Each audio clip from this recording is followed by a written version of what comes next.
家好，我係美瑩啊！咁中秋節就嚟到啦，我已經開始揀緊咧，今年中秋咧要帶啲乜嘢翻屋企啦？送俾長輩嘅禮物嘅原則咧，就梗係要用心啦。睇中嘅咧就唔係禮物嘅本身，而係我哋嘅心意。好似我揀嘅咧就係呢一款今年好 hit 嘅叫做蜜果嘅紅劍蘭禮盒啦。話俾你哋聽，佢到手嘅質感咧，就完全超乎我想象啊！佢係一個磨砂嘅絲絨嘅包裝啦，再加上呢一啲金色咁樣嘅點綴啦，非常之大氣啦，又高級嘅。咁大家都知道咧，堅果嘅營養價值係好高噶，蛋白質啦同埋膳食纖維啦都非常之豐富，送俾長輩佢哋咧真係再適合不過啦。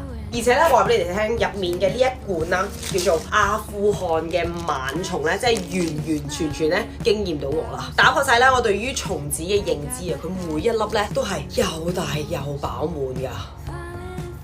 佢個松香味咧係特別濃㗎，食起上嚟咧好滿足㗎。咁特別咧同屋企人啊或者朋友聚會嘅時候咧食佢就最適合啦。蜜果咧係一個10年嘅堅果嘅品牌嚟嘅，無論咧佢係品質啊定係包裝咧，我都特別放心㗎。而且所有嘅堅果嘅成分咧都好乾淨嘅，送俾長輩啊爹哋媽咪嘅時候咧，我就更加放心啦。所以咧，如果你問我今年咧送啲乜嘢可以更加好表達心意嘅話咧，揀蜜果咧就肯定冇錯㗎啦。大心意咧就揀大堅果。